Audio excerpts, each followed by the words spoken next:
एक बार फिर से मुझे फिरोजाबाद की जनता जनार्दन से अपील करने के लिए आपके बीच में आने का अवसर प्राप्त हुआ है। बहनों और भाइयों,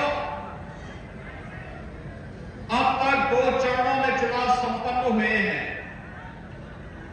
और तीसरे चरण में 7 मई को आपको भी देश के भाग्य के फैसले करने के लिए लोकतंत्र के इस महापर्व में सहभागी बनना है।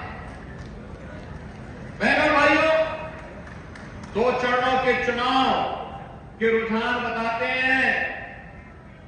पूरे देश के अंदर अब तक 8 राज्यों में मैं भी गया हूं चुनाव प्रचार के लिए। एक ही स्वर गूंज रहा है और वह है फिर एक बार जोर से आपकी आवाज जानी चाहिए। मैंने कहा ना, आपकी आवाज ऐसी जानी चाहिए सिरसागंज की आवाज की दिल्ली और लखनऊ तक जरूर पहुंचे। फिर एक बार मोदी सरकार।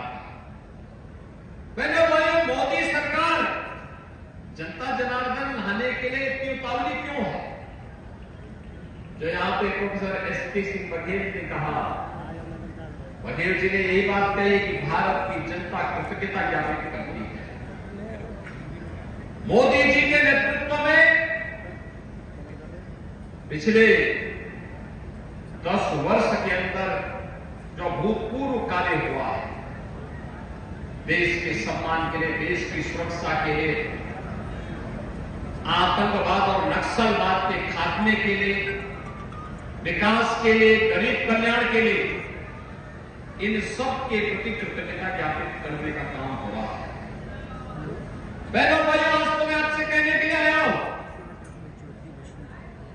कि यहां पर कांग्रेस और समाजवादी पार्टी का गठबंधन ने अपना प्रत्याशी उतारा है और बहुजन समाजवादी पार्टी ने भी अपने प्रत्याशी को उतारा है।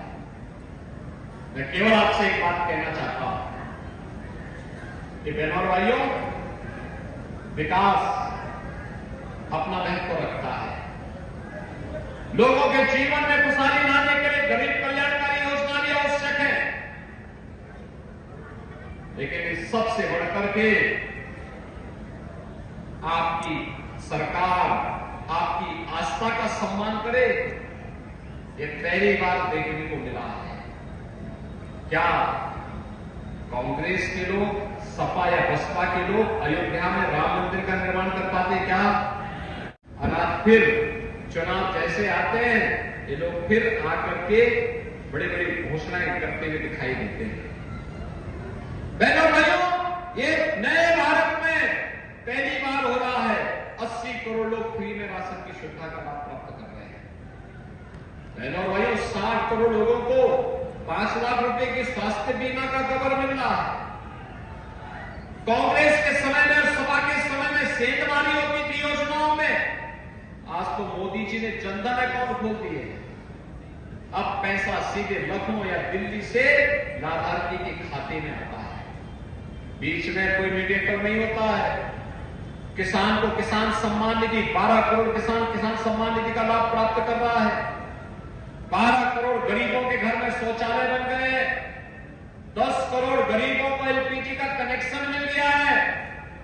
और बहनों भाइयों, 4 करोड़ गरीब मकान प्राप्त कर लिए। मोदी जी ने कहा है गरीब कल्याण अभी संकल्प पत्र में कि जितने बाकी बचे होंगे अगले 5 वर्ष में उनको एक मकान उपलब्ध करवाने का काम करेंगे।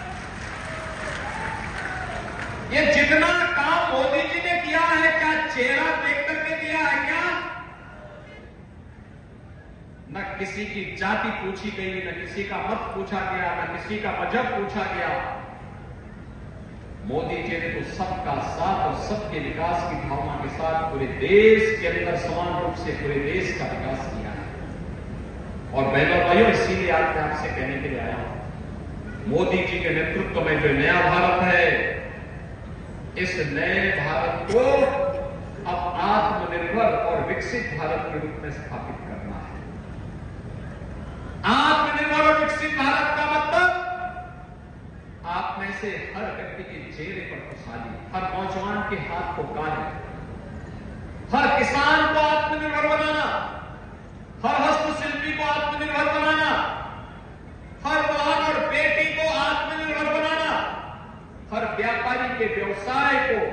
तेजी के साथ आगे बढ़ाने का कार्य करना, सुरक्षा का और भी बेहतर मॉडल प्रस्तुत कर देना, और यह कार्य आज मोदी जी के नेतृत्व में तेजी के साथ आगे बढ़ा है। और इसीलिए मैं आप सबसे अपील करने के लिए आया हूं, बहनों और भाइयों, पूरे देश के अंदर एक ही आवाज है, और आवाज आप भी समझ रहे होंगे। मैं आपसे केवल पूछना चाहता हूं, तो सुरक्षा का ये वातावरण है, क्या ये कांग्रेस सपा बसपा के लोग दे पाते क्या? दे पाते क्या? आज जो एक गरीब कल्याणकारी योजनाओं का लाभ मिल रहा है, क्या ये कांग्रेस सपा बसपा के लोग दे पाते क्या? अयोध्या में रामलला का भव्य मंदिर बना है, क्या ये कांग्रेस सपा बसपा के लोग बना पाते क्या? नहीं बना पाते ना। और इसीलिए पूरे देश के अंदर आवाज आई है कि जो राम को लाए हैं हम उनको लाएंगे। क्या फिरोजाबाद भी सहमत है क्या? फिरोजाबाद और सिरसागंज भी सहमत है क्या? जोर से जोर दो हटका करके मुझे बताओ ना, पूरे यहां से आवाज आनी चाहिए। डर के मारे क्यों? अरे देखो, यहां तो आप देख रहे होंगे, अयोध्या में रामलला विराजमान भी हो गए, और बड़े बड़े माफिया तो कुछ नहीं कर पाए थे। देश का सम्मान इन्होंने गिरवी रख दिया, सीमाएं सुरक्षित थी, कभी भी कोई दुश्मन देश भारत की सीमा में घुस जाता था। आतंकवाद और नक्सलवाद सिर चढ़ करके बोल रहा था, कहीं भी विस्फोट हो जाता था, विकास के कार्य ठप पड़े थे, गरीब कल्याणकारी योजनाओं में डकैती पड़ती थी, गरीब को मिलता ही नहीं था। और बहनों और भाइयों, आज आप देख रहे होंगे नए भारत में दुनिया में सम्मान बढ़ा है, सीमाएं सुरक्षित हुई है, आतंकवाद और नक्सलवाद समाप्त हुआ है, और अब तो कहीं जोर से पटाखा फट जाए ना तो पाकिस्तान पहले सफाई दे देता कि भाई मेरा हाथ नहीं है, मैं इसके पीछे नहीं हूं। देश की कमत है। बहनों और भाइयों, जब मजबूत हाथों में देश होता है ना तो दुश्मन दब करके रहता है, जब मजबूर हाथों में होता है तो दुनिया आंखें दिखाती है। आज तो थोड़ा भी अगर दुश्मन भारत की तरफ थप्पड़ मारने के लिए लपकता है, तब तक यहां से इतना जोरदार घूसा जड़ा जाता है कि दुश्मन धराशायी हो चुका होता है। ये नया भारत है, नया भारत मोदी जी के नेतृत्व में बिना रुके, बिना डिगे, बिना झुके और बिना हटे आत्मनिर्भर और विकसित भारत की परिकल्पना को साकार कर रहा है। आत्मनिर्भर और विकसित भारत है जिसके तहत मोदी जी ने, देखो इंदिरा गांधी जी ने 1970 में नारा दिया था गरीबी हटाओ का, गरीबी नहीं हट पाई। अब सोचो 54 वर्ष के बाद भी उनका नाती वही नारा लगाया जा रहा है, कहा गरीबी हटा देंगे। कहा कैसे हटाएंगे? एक पत्रकार ने पूछा कैसे हटाएंगे, तो कहते हैं कि मैं सभी लोगों की संपत्ति का सर्वे कर दूंगा। तो कहा उसमें से अगर किसी परिवार में 6 लोग होंगे तो उनसे कहेंगे कि तुम्हारे लिए 2 कमरे पर्याप्त हैं, बाकी को मैं कांग्रेस के लोगों को आवंटित करवा दूंगा। अब क्या ये स्वीकार करेगा क्या? अरे मेहनत करेंगे आप, कमाई है आपकी, आपके बाप दादों की, और डकैती डालने का काम ये लोग करेंगे। कहते स्वीकार कर पाएगा क्या इसको? यानी जो दादी ने जो नारा दिया, नाती भी उसी नारे को तोते की तरह रट रहा है। और बहनों और भाइयों, जब देश पे संकट आता है, कोरोना का संकट आया था, तो राहुल जी देश छोड़ करके भाग गए। कई निर्माण से आपको खुशी हुई? जिन लोगों को खुशी हुई थोड़ा हाथ खड़ा करके मुझे दिखाएंगे। यानी आप खुश हैं, आप खुश हैं ना? और मुझे एक बात बताओ, राम मंदिर के मार्ग में सबसे बड़ी रोड़े थे कांग्रेस, सपा और बसपा। तो जो ये बैरियर बने हुए थे, इन्हीं को क्या अपने सिर का ताज बनाएंगे क्या? बनाएंगे क्या? भाई, जो आपकी आस्था का सम्मान नहीं कर सकता, आप उसको जबरदस्ती अपने गले का हार क्यों बनाएंगे? नहीं बना सकते ना? और यही कहने के लिए मैं आया हूं। कांग्रेस के लोग क्या कहते थे? कहते थे राम दे ही नहीं। समाजवादी पार्टी के लोग क्या कहते थे? कहते थे कि अयोध्या में परिंदा भी पर नहीं मार सकता। ये बोलते थे ना। और पवन जी के हाथी के लिए तो बोलना ही क्या है, उसकी अपनी चाल है। और इसीलिए मैं आपसे कहने के लिए आया हूं, अयोध्या में राम मंदिर का निर्माण भी हो गया है, काशी में काशी विश्वनाथ धाम का निर्माण हो गया है। और कल आपने माननीय उच्च न्यायालय के फैसले को ही पढ़ा होगा। न्यायालय ने कल एक बात और कही है, और उस चीज को भी हम कहते हैं जिसको हम लोग सैकड़ों वर्षों से कहते आ रहे हैं। और बहनों भाइयों, मैं फिर इस बात को कहता हूं कि मथुरा में जितनी भी भूमि है वह ठाकुर केशव देव की भूमि है, भगवान कृष्ण की भूमि है।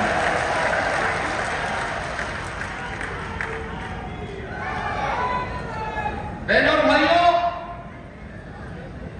एक तरफ मोदी जी के नेतृत्व में विरासत को सम्मान और आपकी आस्था को सम्मान देने वाली भाजपा की सरकार है, और दूसरी तरफ कांग्रेस, सपा और बसपा के नेतृत्व की सरकार जो कहती है हम विरासत टैक्स लगाएंगे। यानी ये औरंगजेब के नए अवतार पैदा हो गए हैं जो कहते हैं विरासत टैक्स लगाएंगे। जैसे औरंगजेब ने जजिया कर लगाया था ना हिंदुओं पे, क्या आप जजिया कर देंगे क्या स्वतंत्र भारत में? लेकिन ये जजिया कर आपसे वसूली करना चाहते हैं। कमाई आपके बाप दादा करेंगे, आपके पूर्वजों ने कमाया होगा। अब लूटने के लिए कांग्रेस, सपा के लोग आएंगे और कहेंगे तो हमारा विरासत टैक्स हो गया, आधी प्रॉपर्टी पे जबरन कब्जा कर देंगे। क्या आप इसको स्वीकार करेंगे? क्या ये देश स्वीकार करेगा? बहनों और भाइयों, ये आपके हक पर डकैती है। दूसरा, बाबा साहब भीमराव अम्बेडकर ने जब 1950 में देश का संविधान देश को समर्पित किया, तो संविधान बनाते समय उन्होंने एक बात का उल्लेख किया था। उन्होंने कहा था धार्मिक आधार पर देश के अंदर आरक्षण नहीं हो सकता, नहीं हो सकता है, क्योंकि यही कारण देश के विभाजन का बना था। लेकिन आज कांग्रेस ने अपने मैनिफेस्टो के माध्यम से फिर से भारत के विभाजन की आधारशिला रखने की कुछ चेष्टा की है। वह कहता है कि पिछड़ी जाति को मिलने वाले आरक्षण का एक हिस्सा काट करके मुसलमानों को दे देंगे, अनुसूचित जाति के आरक्षण का एक हिस्सा काट करके मुसलमानों को दे देंगे। यानी जो बाबा साहब भीमराव अम्बेडकर कहते थे, ठीक उसके विपरीत कांग्रेस और सपा के लोग कर रहे हैं। क्या आप उसको स्वीकार करेंगे? क्या बहनों और भाइयों, ये देश को नुकसान पहुंचाने की साजिश के तहत कांग्रेस और सपा के लोग फिर से साजिश रचने लग गए हैं। यात्रा पे भी भेज दिया गया, चले गए ना, चले गए ना। अब मुझे बताओ, इस सपा बसपा के लोग क्या बात करते हैं? इनसे पूछना चाहिए, पहले इनसे पूछना चाहिए क्या होता था सपा की सरकार के समय, क्या होता था बसपा की सरकार के समय। ये वही लोग हैं जब राजूपाल की हत्या हुई थी। बहनों और भाइयों, क्या राजूपाल किसी पिछड़ी जाति के परिवार का नहीं था क्या? और क्या उसको न्याय, उसके परिवार के लोगों को न्याय नहीं मिलना चाहिए था क्या? कहां थे सपा बसपा के लोग? और मैं इसीलिए आपसे पूछने के लिए आया हूं कि बहनों और भाइयों, कांग्रेस हो या सपा बसपा, ये सुरक्षा भी नहीं दे सकते, सुशासन भी नहीं दे सकते, आपका सम्मान की रक्षा भी नहीं कर सकते, विकास भी नहीं करा सकते, गरीब कल्याणकारी योजनाओं को भी आगे नहीं बढ़ा सकते। तो फिर इस बोझे को ढोने से फायदा ही क्या है? ये तो देश पे एक बोझा है। आने वाली पीढ़ी पोसेगी। कांग्रेस का घोषणा पत्र क्या कहता है? कहता है अल्पसंख्यकों को उनकी रुचि के अनुसार खान पान की स्वतंत्रता देंगे। बहनों और भाइयों, मैं पूछना चाहता हूं, ऐसा कौन सा भोजन है जो बहुसंख्यक समाज को नापसंद है लेकिन अल्पसंख्यक समाज को पसंद है? कौन सा भोजन है? केवल और केवल है बहुसंख्यक समाज भारत का कहता है कि गौ मांस नहीं खाते, गौ हत्या को कतई स्वीकार नहीं कर सकता। लेकिन कुछ लोग हैं जो गौ हत्या को जानबूझ करके चिढ़ाने के लिए प्रश्रय देते हैं। क्या कांग्रेस को, सपा को इसलिए समर्थन देंगे? क्या गौ हत्या को आगे बढ़ाने का काम करेंगे? क्या ये पाप करेंगे? क्या अरे आने वाली पीढ़ियां कोसेंगी, दूसरे लोग में जो हमारे पूर्वज होंगे कोसेंगे कि क्या इनके पाप में कौन सी ऐसी मजबूरी थी कि अपनी पाप के भागीदार बन गए हैं। इसलिए बहनों और भाइयों, इंडी गठबंधन को मिलने वाला वोट पाप में भागीदार बनने जैसा है। और इसीलिए मैं आपको असावधान करने, यहां पे सावधान करने के लिए आया हूं। भारतीय जनता पार्टी पूरे देश के अंदर चुनाव लड़ रही है और भारतीय जनता पार्टी आपको आत्मनिर्भर और विकसित भारत के साथ जोड़ने के लिए आई है। आप भी आत्मनिर्भर और विकसित भारत बनाना चाहते हैं? सभी लोग सहमत हैं?